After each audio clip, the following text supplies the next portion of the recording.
यदीन्द्रप्रवणं वन्दे रम्यजामातरं मुनिं लक्ष्मीनाथसमारम्भां नाथयामामध्यमाम् अस्मदाचार्यपर्यन्तां वन्दे गुरुपरम्परां यो नित्यमच्युतपदाम्बुजयुग्मरुग्म व्यामोहदस्तदितराणि तृणाय मेने अस्मद्गुरो भगवतो श्रीकृष्णगुरोः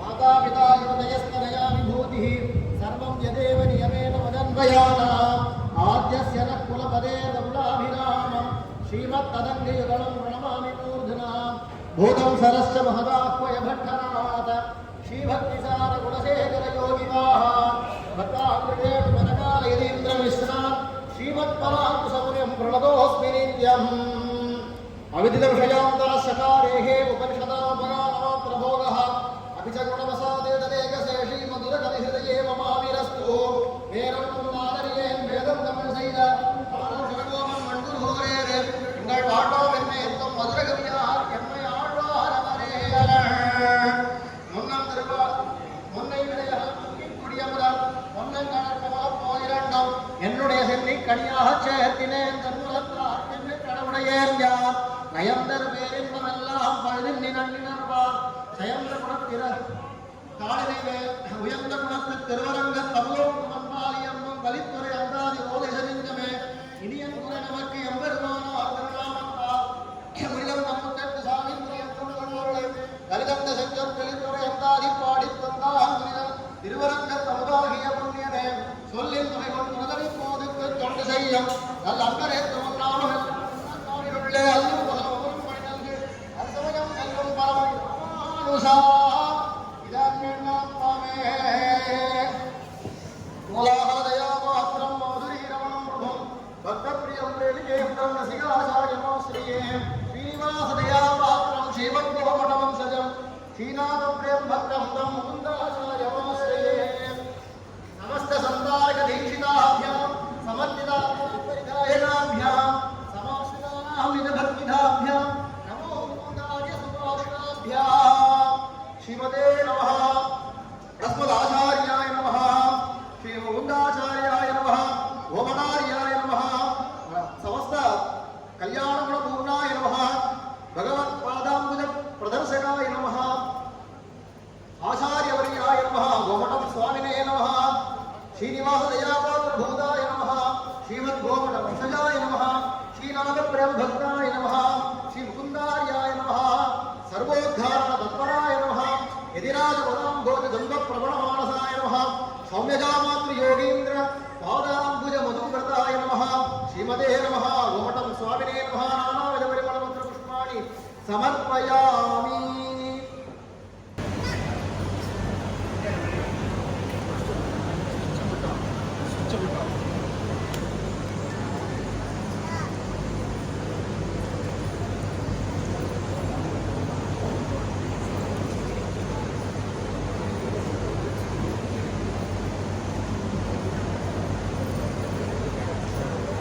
रम्यजामातृ योगीन्द्र वंशजाय कृपाळवे रसिकाग्रेसरायास्तु मुकुन्दार्याय मङ्गलम् कुमुदात्मकगन्धान कुतूहलवशम्भिने करुणावर्णकायास्तु मुकुन्दार्याय मङ्गलम् मङ्गलाशासनवने पदाचार्य विरोधमैः सर्वैश्चर्योदयदाचार्यै सप्तकायास्तु मङ्गलम्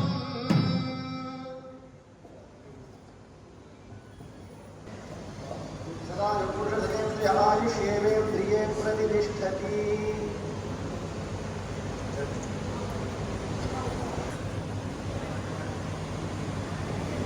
ஆச்சாரியர்களுடையதான திருநட்சத்திரத்தை கொண்டாடணும் அப்படிங்கிறத நமக்கு காண்பிச்சு கொடுத்தவரே சுவாமி மனவாள மாமுனிகள் தான்.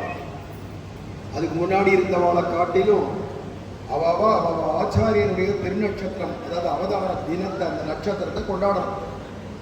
உபதேச ரத்னமாலை அப்படிங்கிற ஒரு நூல் எழுதினார் சுவாமி மனவாள மாமுனிகள். அதில் ஒவ்வொரு ஆழ்வார்கள் ஆச்சாரியர்கள் அவளுடையதான அவதார தினத்தை சொல்றார். மாச நட்சத்திரம் ஊர் எல்லாத்தையும் சொல்றார். எதுக்குடானா ஒவ்வொருத்தரும் அந்தந்த ஆழ்வார் ஆச்சாரியர்களுடைய அவதார தினத்தை கொண்டாடணும். ராமாவதாரம் பண்ண ராமநவமியை கொண்டாடுறதை காட்டிலும், கிருஷ்ணாவதாரம் பண்ணதான ஸ்ரீ ஜெயந்தியை கொண்டாடுறதை காட்டிலும் ஆழ்வார்கள் ஆச்சாரியர்கள் நம்ம ஆச்சாரியர் அவதார தினத்தை கொண்டாடுறது எல்லாத்த காட்டிலும் உயர்ந்தது. அப்படின்னு காண்பிச்சு கொடுத்தார் சுவாமி மனவாள மாமுனிகள். அந்த நாள் தான் இன்னைய வரைக்கும் எல்லா ஆச்சாரிய புருஷர்களுக்கும் இந்த மாதிரி ஆச்சாரிய திருநட்சத்திரம் கொண்டாடுறது அப்படிங்கிறது விசேஷமாக நடக்கிறது. அதில் அந்தந்த ஆச்சாரியர்களுக்கு தனியன் அப்படின்னு ஒன்று உண்டு. தனியன்னா தியான ஸ்லோகம், தனித்தனியாக இருக்கிற பாடல்கள் சம்ஸ்கிருதத்தில் இருக்கும், தமிழ்லையும் இருக்கும். அது தவிர்த்து வாழி திருநாமம்னு வாழியே வாழியேன்னு வரக்கூடிய வாழி திருநாமம் தமிழ் பாடல், இதெல்லாம் நம்ம ஆச்சாரியருடையதான தியான ஸ்லோகத்தை சொல்லிட்டு தான் நம்ம மந்திரத்தை ஜபம் பண்ணணும்.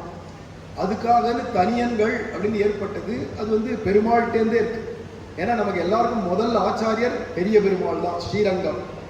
அடுத்தது பெரிய பிராட்டியார், அதுக்கடுத்து விஸ்வக்சேனர், அதுக்கப்புறமா நம்மாழ்வார். நம்மாழ்வார்லேருந்து நாதமுனிகள், உய்யக்கொண்டார், மணக்கால் நம்பிகள், ஆளவந்தார், பெரிய நம்பிகள், ராமானுஜர். ராமானுஜருக்கு பின்னாடி வரிசையா வரார். ராமானுஜருக்கு அடுத்தது கோவிந்தனாகிய எம்பார், அவருடைய சிஷ்யர் நஞ்சியர், அவருக்கு சிஷ்யர் நம்பிள்ளை, அவருக்கு சிஷ்யர் வடக்கு திருவீதி பிள்ளை, அவருடைய சிஷ்யர் பிள்ளைலோகாச்சாரியார், பிள்ளைலோகாச்சாரியுடைய சிஷ்யர் கூரகுலோத்தமதாசர், அவருடைய சிஷ்யர் திருவாய்மொழி பிள்ளை, அவருடைய சிஷ்யர் மனவாள மாமுனிகள். அவருடையதான மனவாள மாமுனியுடைய பிள்ளைக்கு பிள்ளைக்கு பிள்ளைக்கு பிள்ளைக்கு பிள்ளைன்னு வந்தா 27 தலைமுறையில இப்ப நாங்க வரோம். ராமானுஜர் ஏற்படுத்தின 74 சிம்மாசனாதிபதிகள். ஒரு 5 நிமிஷம் யாரும் பேசாதீங்க, ராமானுஜா யாரும் பேசிக்க வேண்டாம். முக்கியமான விஷயம் இப்ப சொல்றேன், அதை கேட்டுக்கோங்க, அப்புறமா பேசிக்கலாம். ராமானுஜர் ஏற்படுத்தினது 74 சிம்மாசனாதிபதிகள். குரு பரம்பரை எடுத்து பார்த்தோம்னா அதுல 8ஆவதா இருக்கக்கூடிய பேர் கோமடத்தாழ்வான் அப்படின்னு. அந்த கோமடத்தாழ்வான் ராமானுஜருடைய சிஷ்யர். அவருடையதான பரம்பரையில தான் ஒரு 6 தலைமுறை கிட்டத்தட்ட இருக்கும். அதுக்கு அடுத்தது தான் சுவாமி மனவாள மாமுனிகள் அவதாரம் பண்ணார் இந்த கோமடத்தாழ்வான் பரம்பரையில. அந்த கோமடத்தாழ்வானுடைய பேர்னாலேயே பரம்பரையில வரவாளுக்கெல்லாம் கோமடம் சுவாமி கோமடம் சுவாமினே பேர். அவ பரம்பரையா இருக்கு எல்லாருக்குமே. இப்ப இங்க வந்திருக்காரு, இவரும் கோமடம் ராகவாச்சாரியார், ராகவன் சுவாமின்னு சொல்லுவார். அவரும் கோமடம் வம்சம். இந்த கோமட வம்சம் அப்படிங்கிறது கோமடத்தாழ்வான் பரம்பரை. அவர் கிருஷ்ணன் கிட்ட ஈடுபடலை, கண்ணனால மேய்க்கப்பட்ட பசுமாடுகள்கிட்ட ஈடுபட்டு ஆயிரக்கணக்கான பசுமாடுகளை தன்னுடைய ஆசிரமத்தில் வச்சு காப்பாத்திருக்கார். அப்பவே முஸ்லீம் காலம் வந்துடுது. அப்படிங்கிறச்சே அவெல்லாம் அடிமாடா விலைக்கு வாங்கிட்டு போய் வெட்டி சாப்பிடுவா. அப்படின்னு இருக்கிற காலத்துல அந்த மாதிரி அடிமாடா போகக்கூடிய பசுமாடெல்லாம் வாங்கி வாங்கி இந்த கோமடத்தாழ்வான் ஆயிரக்கணக்கான பசுமாடுகளை அந்த காலத்திலேயே அவர் வளர்த்திருக்கார்.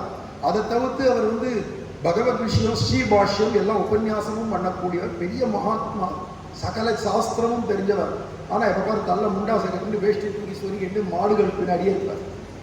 சாயங்காலம் ஆச்சுன்னா உபன்யாசம் பண்ணுவார். காத்தால் ஆச்சுன்னா மாடுகளோட சாணியை வாரி போடுறதும் அதை குளிப்பாடுறதும் எல்லாம் பண்ணுவார் அவரும். அப்படி இருந்ததுனால ராமானுஜர் அவருக்கு கோமடத்து ஆழ்வான்னே பேர் கொடுக்கிறார்.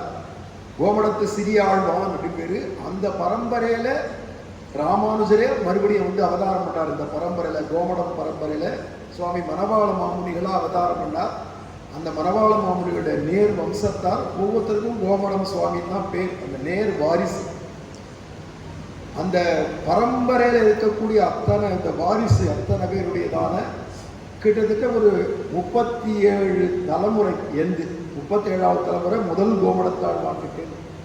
அப்படிங்கிறச்சு அந்த 37 தலைமுறையுடையதான பேரு அவ அத்தனை பேருக்கும் தனியனாகிய தியான ஸ்லோகம் இருக்கு. தான் புஸ்தகமா இப்ப வெளியிடுறோம். யோசிச்சு பார்க்கணும், இங்க இருக்கிறவா எத்தனை பேருக்கு உங்க அப்பா பேர் என்ன சொல்லுவா, உங்க தாத்தா பேர் என்ன சொல்லுவா, தாத்தாவுடைய அப்பா பேர் சொல்லுவா. மிஞ்சி போனா 3 தலைமுறை 4 தலைமுறை தெரிஞ்சிருக்கோம். அதுக்கு மேல கேட்டா தெரியாது, பேரும் தெரியாது, ஊரும் தெரியாதுப்பா. ஆனா எங்களுக்கெல்லாம் 37 தலைமுறை பேர் தெரியும். பேர் தெரிய மட்டும் இல்லை, அவளுடைய தனியன் இருக்கு. அதோட இல்லாத இவளுடையதான சரித்திரங்கள், சில பேருடைய சரித்திரம் குறிப்பிட்டு எழுதி வச்சிருக்கான். இப்ப வெளியிட போனதான இந்த புஸ்தகத்துல வெறும் தனியன்கள் மட்டும், இந்த தியான ஸ்லோகங்களை மட்டும் போட்டிருக்கோம். அதுல யார் யாருடைய குறிப்பிட்ட சரித்திரங்களோ அதெல்லாம் நான் இதுல போட்ட பெருசா போட புஸ்தகம் பின்னாடி போட்டு போகணும்னு வச்சிருக்கேன். அதோட இல்லாம எல்லாரும் வீட்டுல அவாவா கிரகத்துல சமாஷ்ணா ஆனவாள்லாம் நித்தியம் பூஜை பண்ணணும் இல்லையா, திருவாராதனை பண்ணணும். அதுக்கு லகுவா சிம்பிளா ஒரு 7 நிமிஷத்துலேருந்து 10 நிமிஷத்துக்குள்ள சட சட சடன்னு பூஜையை முடிச்சுட்டு ஓடணும்.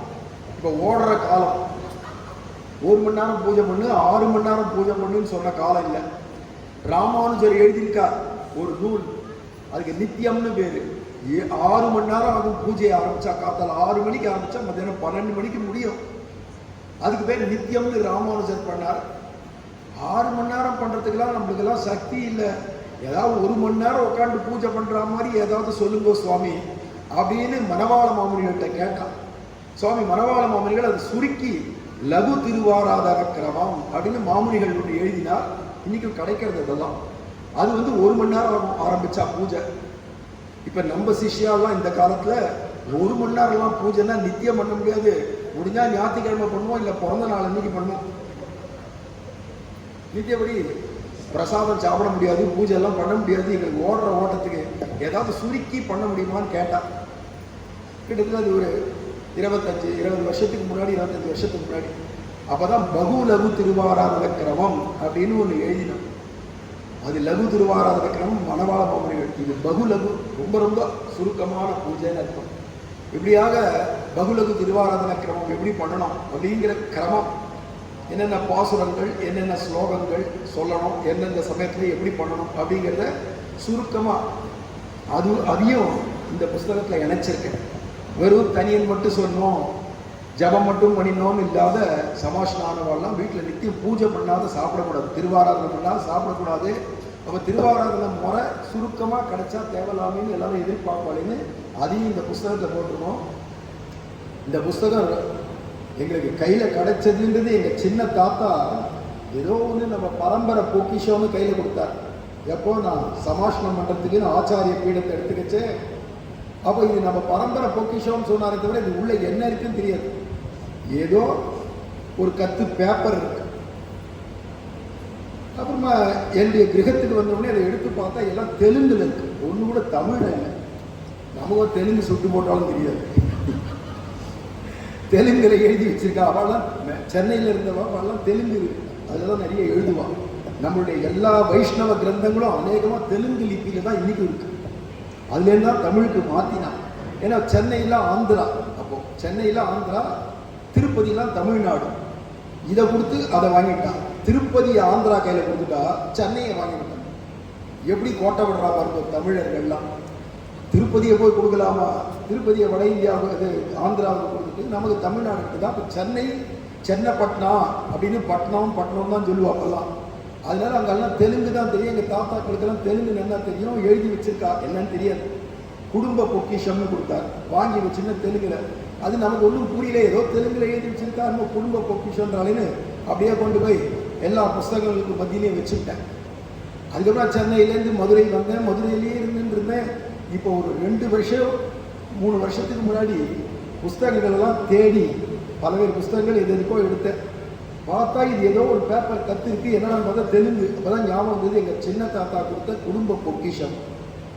என்னன்னு எடுத்தா எல்லாம் தெலுங்குல இருக்கு, ஒன்றும் புரியல. அப்புறமா மெதுவாக கேள்விப்பட்டு ஒரு தெலுங்கு நல்லா பேச தெரிஞ்சவா, எழுத தெரிஞ்சவா, படிக்க தெரிஞ்சவா, அவளை கூட்டின்னு வந்து கடைசியில் பார்த்தா எல்லாம் அப்பளமா உடையிறது பேப்பர்லாம். அது எங்கேயோ 100 வருஷத்துக்கு முன்னாடி எங்கள் தாத்தா சின்ன வயசுல இருக்கச்சே எழுதி வச்சது.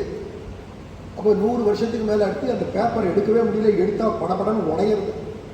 அந்த ஸ்டேஜில் இருக்க மெதுவாக அதை பிடிச்சி வச்சுட்டு ஜாகிரதைப்படுத்தி அவளை படிக்க சொல்லி என்ன இருக்குன்னு பார்த்தா வரிசையாக கோமடத்தாழ்வாருடைய பரம்பரையில் வந்த ஒவ்வொருத்தர் பேரும், ஆச்சாரியர்களுடைய பேர், அவளுடைய தனியன் தியான ஸ்லோகம் இல்லை வாழி திருநாமம் இல்லை தெலுங்குல எழுதி வச்சிருந்தோம். ஐயோ இது அன்றைக்கே தெரியாத போயிட்டே அப்படின்னு வருத்தப்பட்டு அப்புறமா ஸ்ரீ சுவாமிகிட்ட சொல்லி அவளை சொல்ல நீ அதை எழுதும் உட்காந்து அப்படின்னு சம்ஸ்கிருதத்தை அதை எழுத சொல்லி, இவரை தமிழ்லையும் எழுத சொல்லி, அதுக்கப்புறமா இதை இந்த புஸ்தகமாக போடணும் அப்படின்னு நினச்சி ரொம்ப எதிர்பார்த்துட்டே இருந்தேன். அப்போ தான் நம்ம விழுப்புரத்தில் இருக்கக்கூடியதான நம்ம சுதர்சன ராமானுஜதாசர், ரொம்ப ஆப்தரான சிஷ்யர். அவர் ரொம்ப சாத்வீகம், பல கோவில்களுக்கு பல பாகவதாளுக்கு பல விதமான கைங்கரியங்கள் பண்ணக்கூடியவர், ரொம்ப சாத்வீகமாக இருக்கக்கூடியவர். அவரும் கூடவே இன்னொருத்தர் 20-19 வருஷத்துக்கு முன்னாடி என்கிட்ட சமாஷணம் பண்ணவர். அவர் அனந்தாழ்வான்னு பேரு. அவரும் இவருமா சேர்ந்து இந்த மாதிரி புஸ்தகம் போடணும்னு சொன்ன உடனே போட்டு கொடுக்கணும் சுவாமின்னு சொல்லி அங்கே விழுப்புரத்துலேருந்து போட்டு இன்னைக்கு அது வெளியிடுறோம். இந்த தனியன் என் கைக்கு கிடைச்சது அருமை பெருமை தெரியாதையே வச்சிருந்தேன், என்னென்ன தெலுங்குல இருந்ததுனால.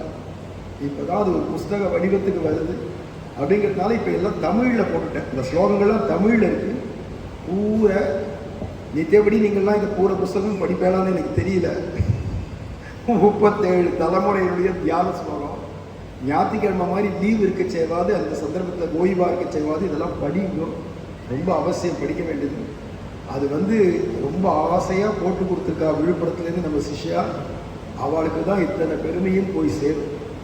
ஏன்னா இது கடைச்சி தெலுங்குலேருந்து எடுத்து எழுதினோடனே முதல் தரம் பிரதி முதல் இது காப்பி போடுறதுக்கு தான் முதல்ல அச்சிடுறோம். அந்த பாக்கியத்தை அவள் எடுத்துட்டா. இப்போ ஒரு 1000 காப்பி போடுறது அப்படின்னு. அதனால் உங்கள் எல்லாருக்கும் இப்போ அது முதல்ல வெளியிட்டு விட்டு இப்போ எல்லாருக்கும் கொடுக்க போகுது. ஆனால் குடும்பத்துக்கு ஒருத்தரை வாங்கிக்கோங்க. ஒரு குடும்பத்தில் 4 பேர் 8 பேர்னு வாங்கிட்டேன்னா மிச்சம் நிறைய சிஷ்யா இருக்கா, வராதவாள்லாம் கேட்பா. குடும்பத்துக்கு ஒவ்வொருத்தரும் ஒவ்வொன்று வாங்கிக்கலாம். இருக்குது கோமடத்தாழ்வான் திருவடிகளே சரணம். ஆழ்வார் எம்பெருமானார் ஜீயர் திருவடிகளே சரணம். முதல்ல அட்டப்படமே நம்ம சிந்தனைக்கு நீயாந்தான். என்கிட்ட யார் யாரெல்லாம் சமாஷனம் பண்ணாலும் அத்தனை பேரும் சரணாகதி பண்ணிட்டு இந்த பெருமாள்கிட்ட தான் சிந்தனைக்கு நீயாட்டதான்.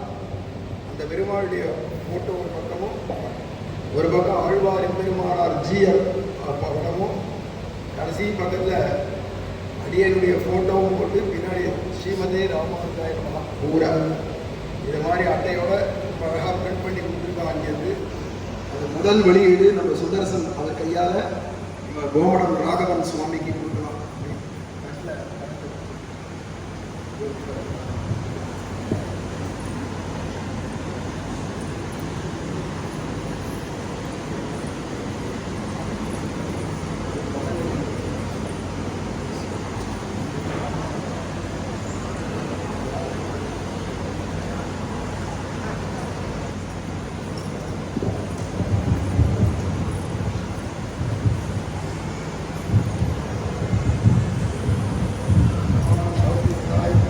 इंद्रिय आयुष्य इंद्रिय प्रतिष्ठति दीर्घायुष्मान भव.